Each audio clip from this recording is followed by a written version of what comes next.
안녕하세요. 숨겨진 이야기를 다루는 김진주의 모자이크 김진주입니다. 저는 부산 돌려차기 사건의 피해자이자 검찰 보안 수사의 우수사례 피해자로 알려져 있습니다. 그래서 오늘은 이 검찰 개혁 그리고 보안 수사권 폐지와 관련해서 피해자로서 이야기를 나눠보려고 합니다. 참고로 말씀드리자면 저는 정치 성향이 없습니다. 오로지 피해자의 편이고 피해자가 어떻게 생각하는지에 대해서만 참고해서 들어주시면 감사하겠습니다. 일단 검찰 개혁의 첫 시작은 그랬습니다. 검찰에 많은 권한을 주어서는 안 된다. 이 수사에 권한을 주었을 때 남용되는 사례가 많기 때문에 이를 방지하기 위해서 검찰의 권한을 막아야 한다. 폐지시켜야 된다. 이런 의미로 시작되었습니다. 보안수사권 폐지는 검찰청이 폐지가 된다고 하고 이 검찰이 보안 수사를 해주세요 라고 명령을 내릴 수 있는 권한을 아예 없앤다라는 뜻입니다.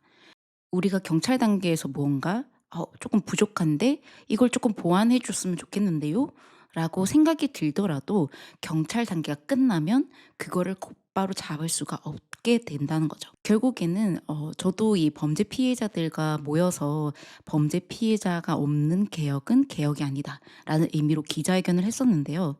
이들은 검찰이 훌륭하다라고 얘기를 하는 것이 아닙니다. 경찰에게 이러한 피해가 있었긴 하지만 결국에는 사람이 하는 일이다 보니 실수를 할 수 있고 이와 관련해서 보완할 수 있는 대책은 무조건적으로 필요하다라는 의미로 기간이 하나 더 있어야 된다라고 얘기를 하고 있는 것이었습니다. 정말 아이러니한 건 이 경찰에게 어떤 피해를 받은 피해자들조차도 경찰의 권한을 뺏어야 된다라고 얘기를 하지 않습니다. 그런데 왜 지금 이 상황에서는 검찰의 권한을 없애야 된다는 이야기가 계속되는지 너무 황당합니다. 실질적으로 지금도 보안수사권 폐지가 되지 않았지만 관련해서 편파적인 그리고 차별적인 수사를 받는 건 지역별로 그리고 구역별로 다양합니다. 그래서 피해자들은 어떤 얘기를 하냐면 수차례 범죄 피해를 당한 피해자들은 이번에 뽑기가 잘못 걸렸다. 이번에는 복불복이 잘못 걸렸다. 라는 이야기를 합니다. 이게 어디서 나오는 얘기일까요? 결국에는 인간이 하는 일이기 때문에 실수가 발생하고 잘하는 사람이 있고 못하는 사람이 있고 우리 모두 이 사회생활에서도 그런 사람들이 꼭 한 명씩은 있잖아요. 그렇다 보니까 검찰이 무조건 나쁘다. 경찰이 나쁘다. 라고 얘기를 하는 것이 아니라 그럴 수도 있으니 보완 대책이 필요하다라고 피해자들은 이야기를 하는 것입니다. 그래서 이게 결국에 보안 수사권을 폐지를 하더라도 보안 수사 요구권을 우리가 마련해 놓을게요 라고 하는 것이 의미가 없는 것이 보안 수사 요구권은 경찰이 송치를 하고 나서 검찰이 조금 의심이 된다고 하더라도 검찰이 이렇게 보안 수사를 요구합니다라고 하면 어느 경찰이 이것에 대해서 납득을 할까요? 이게 기본적으로 인간의 심리상 자신이 무언가를 틀렸다라고 인정하기 싫은 게 당연히 인간의 심리잖아요. 만약에 이게 다른 부서로 이동을 해서 수사를 한다고 하더라도 결국에는 같은 기관에서는 자신들의 식구들이 한 일이기 때문에 그것에 대해서 잘못된 판단을 하셨네요 라고 입장을 바꾸기가 만무하다는 거죠. 그리고 보안 수사권 폐지와 관련해서 제가 1년 내내 얘기하고 있는 것이 범죄 피해자와 관련된 제도에 대해서 이야기를 해야 되는데 어느 누구도 그에 대한 얘기를 하고 있지 않다는 것이 가장 분노하는 지점입니다. 결국에는 이 범죄 피해자가 중점이 되어야 하는데 지금의 보안 수사권 개정안에는 구속 기간 축소라든가 이 조사를 받을 때 피의자의 조사 권리 강화라든가 긴급 체포가 영장 없이 된다든가 이런 것들의 중점을 보면 결국에는 여기 안에 피해자가 없다는 거예요. 피해자는 재판 기록 열람을 할 때에도 사건의 당사자가 아니라는 이유로 거절을 당하기 일쑤인데 이거는 정말 너무 가해적인 모먼트가 아닐까라는 생각을 하거든요. 결국에는 이때까지도 범죄 피해자가 당사자가 아니다라는 말에 굉장히 많이 상처를 받았었는데 결국에는 이 지금 상황에서도 범죄 피해자는 일단 빠져 있으세요. 라는 말처럼 들린다는 거죠. 그리고 이게 구속 기간 축소가 되면 범죄 피해자들의 회복이 더 빨라지느냐? 아니에요. 왜냐면 저도 가해자가 도주를 했다가 이제 잡혔던 거기 때문에 그 사이에 수사를 할 시간이 많이 없었어요. 그런데 이게 구속 기간이 1 개월로 한정이 되고 나면 사실 가해자가 도주를 하고 나서 다시 잡혔을 때 이 수사로 실체적인 진실을 파악하기가 어려워요. 그리고 저 같은 경우에는 원래는 상해 사건이었단 말이죠. 이 상해 사건이 이 중상해로 바뀌는 데에는 제 의사 소견서로 중상해가 바뀌었던 거고, 이 살인 미수로 바뀔 수 있었던 건 검찰이 가해자에게 계속 질문을 했었단 말이에요. "어 그때 그러면 피해자가 죽을 수도 있었다는 걸 인지했네요?" "아 왜 그때 그렇게 하셨어요?" 계속 질문을 했기 때문에 이 사람은 피해자가 죽을 수도 있었다라는 거를 예견하고 있었다. 파악하고 살인 미수로 바꿀 수 있었던 거거든요. 결국 이 사건에서 파악할 수 있는 지점이 무엇이냐라고 한다면, 가해자의 고의를 입증하는 사건들이 입증하기 어려워질 것이고 이 진실을 파악하기가 점점 더 어려워질 것이라는 거예요. 구속 기간이 줄어들고 결국에는 이 수사와 관련돼서 전문성이 조금 더 줄어들기 시작하면 그렇게 집념을 가지고 계속해서 재차 물어볼 수 없어요. 그냥 '빨리빨리 해서 송치해 버리자.'라는 생각을 수사관이라면 당연히 하게 될 거라는 거죠. 보안 수사권 폐지와 관련해서 또 우려되는 점이 무엇이냐면 무죄 추정의 원칙이라는 거예요. 사실 무죄 추정의 원칙, 억울한 피고인을 만들면 안 된다라는 이야기잖아요. 그래서 굉장히 이 피의자일 때, 수사 단계일 때, 경찰 단계일 때는 피해자의 권리가 조금 더 보장돼요. 그렇기 때문에 저도 가해자의 신상이나 가해자가 무슨 주장을 하는지를 그때 당시에 알 수 없었거든요.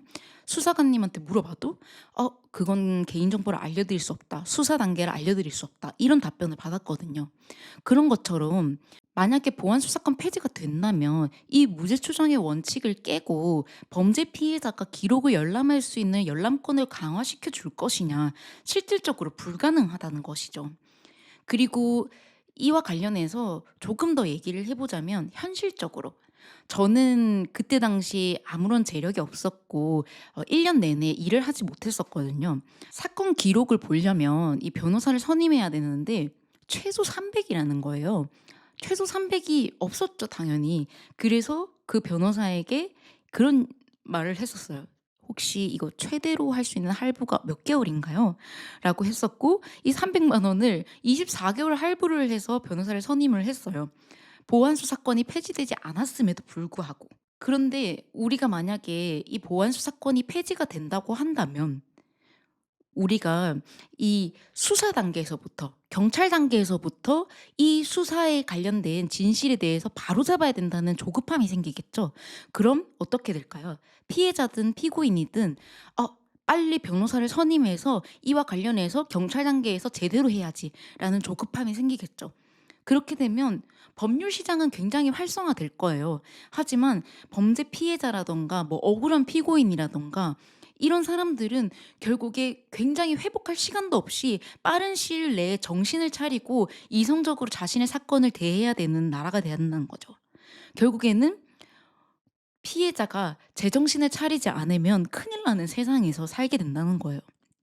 그리고 범죄 피해 제도가 정착이 이제 조금 시작되려고 하는 지점이었어요.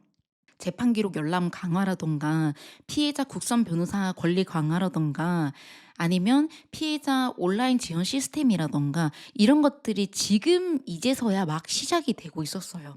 그런데 이 보안 수사권 폐지 그리고 검찰 개혁이 일어나면 무슨 일이 생기냐면, 범죄 피해자 지원 부서가 이 검찰청 안에 있단 말이에요. 이 검찰청이 폐지가 되고 나면 범죄 피해자 지원 부서를 어디에 할당할 건지에 대해서 아직까지도 얘기를 하지 않았다는 건 정말 화가 날 수밖에 없는 지점이라고 생각해요, 피해자로서.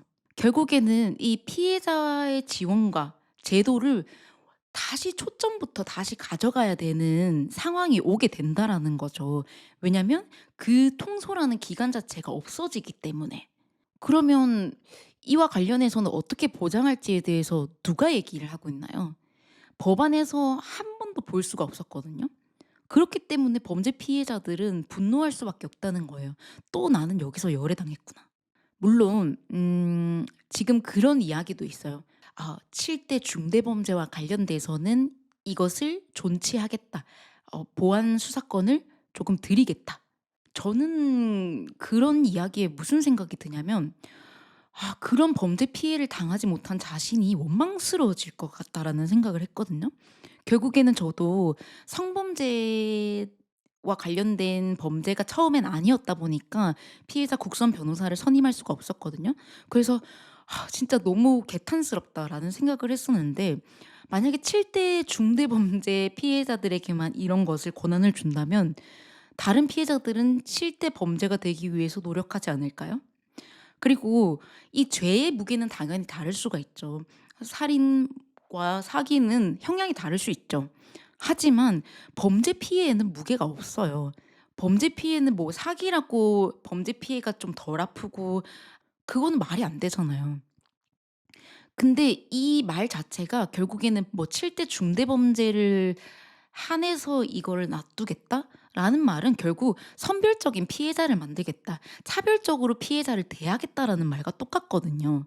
그런 말 자체가 피해자들에게 얼마나 큰 무력감을 주는지 2차 가해를 하는 거라고 또 생각을 해요. 그리고 보안 수사권과 관련해서 다시 이 보안 수사를 요청한 경우가 2배가 가까이 늘었다고 해요.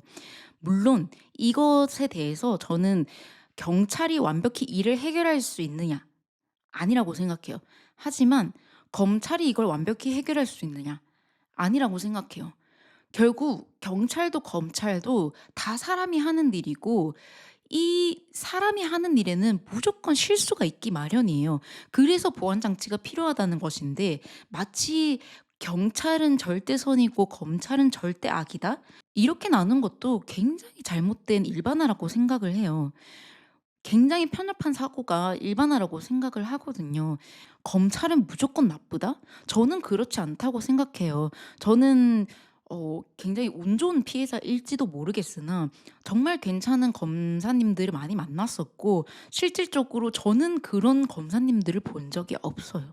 그렇게 치면 저도 "그런 검사님들은 없던데요?" 라고 얘기를 할 수도 있는 거 아닌가요? 하지만 저는 그렇게 얘기하고 싶지 않아요. 이런 사람도 있고 저런 사람도 있는 거예요, 사람이 하는 조직이라면.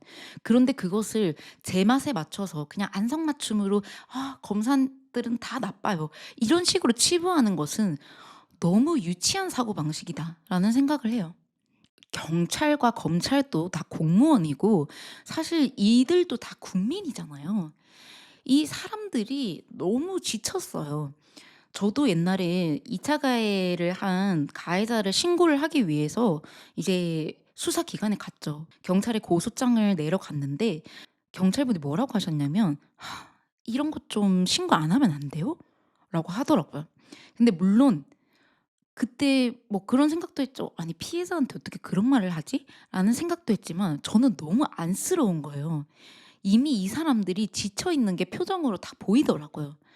경찰에 신고되는 건수들은 너무 많고 사실 이와 관련해서 옛날에는 검찰이 뭔가 정권을 가져갔었더라면 지금은 경찰도 어느 정도 권한을 부여받았기 때문에 이와 관련해서 계속 이 책임을 묻는 사회가 돼 버렸단 말이죠. 그러면 어떻게 될까요?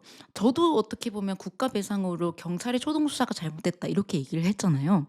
그러면 경찰은 결국에는 자신의 책임을 최소화할 수 있는 수사만 하려고 하겠죠. 그렇기 때문에 질이 높은 수사를 할 수가 없다라는 거예요.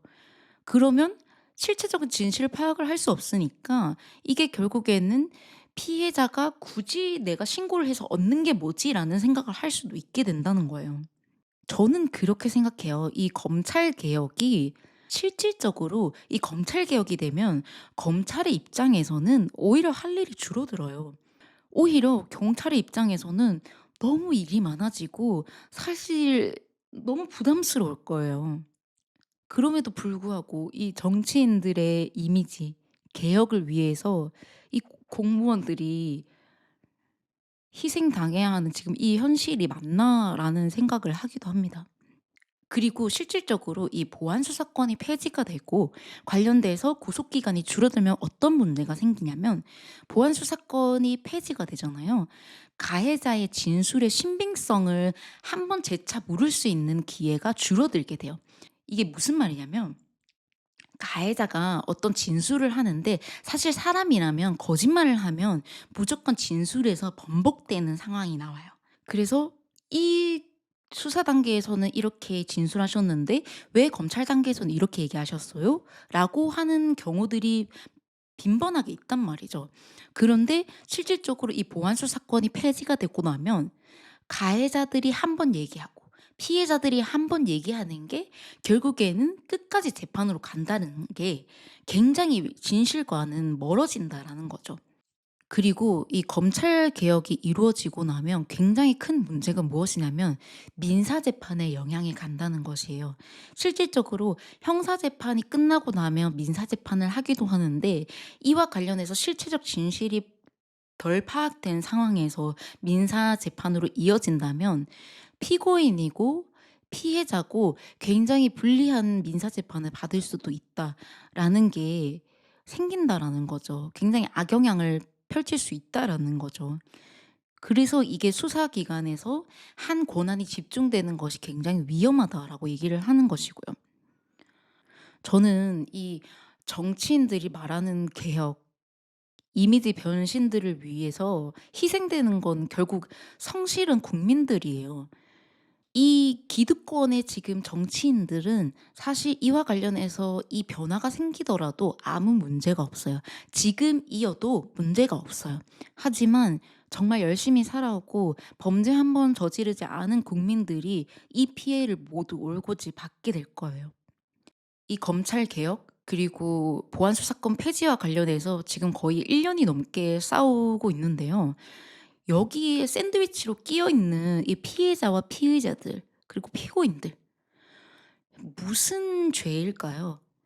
실질적으로 보안 수사권 폐지까지 있게 된다면 어느 누구도 신고를 하지 않는 사회가 올 거예요.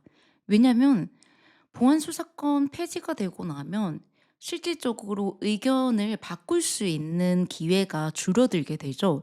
그렇게 되면 이렇게 어렵게 해서 뭐 예를 들면 어떤 정치인이 얘기한 것처럼 피해자 억울하면 공론화하세요. 검사 억울하면 공론화하세요. 근데 공론화가 쉽나요? 공론화 피해자가 의지가 있다고 해서 다 할 수 있는 거 아니거든요. 심지어 보안 수사권과 관련해서 공론화로 계속 기사 사회 뉴스면을 장악하고 있는데 피해자들이 어떻게 공론화를 하나요? 그런 가운데 누가 공론화를 하면서까지 피해자들이 이와 관련해서 신고를 해서 공적 제재를 받으려고 할까요? 누구나 사적 제재를 하려고 하지 않을까요? 보안 수사권 폐지가 되면 어느 누가 그렇게 어려운 길을 택하려고 할까요? 그래서 만약에 정말 이런 일이 일어나서는 안 되지만 검찰 개혁이 되고 보안 수사권 폐지가 될 거라면 무엇보다도 무죄 추정의 원칙이 중시되는 이 사법 체계에서 피해자와 피의자가 똑같은 선상에서 사건 기록 열람 권한을 가질 수 있는 그 권한은 반드시 필요하다. 그래야 그나마 피해자가 질문할 수 있는 기회라도 가지게 된다라는 것을 꼭 전하고 싶고요. 사실 이거는 국민들을 위한 개혁이 아니에요. 국회의원은 국민들의 삶을 편리하게 만들려고 법을 개정하는 사람들이잖아요.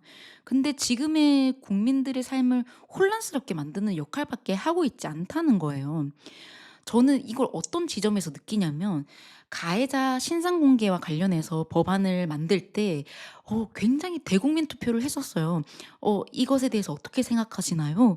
막 이렇게 묻고 있는데 한 나라의 기관을 없애는데 그것도 헌법에 명시된 기관을 없애는데 아무도 국민에게 묻지 않다가 이 여론이 조금 거세지자 이 갤럽에서 이 설문조사를 하고 여론조사를 했다는 거예요. 이것만 봐도 국민들을 위한 개혁은 아니라는 거예요. 특정 국민들을 위한 개혁이 아닌가요? 그리고 이 여론전을 하면서 반드시 8월 안에는 끝내겠다라고 하는데 8월 안에라고 하는 말은 결국 민주당의 전당대회를 앞두고서 하는 말이잖아요. 이 말 자체가 결국에는 피해자를 참고인으로밖에 보지 않는다는 걸 뜻한다고 생각을 해요. 왜냐하면 피해자를 중심으로 한 제도나 지원들은 굉장히 면밀한 설계가 필요해요. 모두가 다 다른 피해자이고 이와 관련돼서 데이터베이스를 촘촘히 짜서 만드는 게 피해자들의 제도인데 이와 관련해서 한 달 만에 이 설계를 끝내겠다? 이건 너무 이해도가 떨어지는 발언이라고 생각을 합니다. 저는 이게 결국에는 이 지금의 개혁이라고 불리는 검찰 개혁이 피해자에게 그리고 피의자에게 피고인에게도 매우 불리한 상황이라고 생각합니다. 그리고 뭐 많은 분들이 얘기하는 게 뭐 "이 나라는 이렇게 해요."라고 하는데 우리나라는 언제 정체성을 가질 건가요? 대한민국만의 법과 제도를 만들어야 하지 않나요? 왜냐면 대한민국은 토지가 작잖아요. 땅이 넓지 않기 때문에 이 지역 유착 관계가 가장 심할 수 있는 구조라는 거예요. 그렇기 때문에 감독이 필요하고 견제 장치가 필요하다는 것인데 마치 이 나라는 저래요. 저 나라는 이래요. 이런 식으로 해서 남의 나라의 이야기를 가지고 오는 것만큼 정말 아니라는 설계가 없다라는 생각을 하고요. 실질적으로 어느 나라에서도 검사를 기록 검토만 하게 하는 나라는 없는 걸로 저는 알고 있거든요.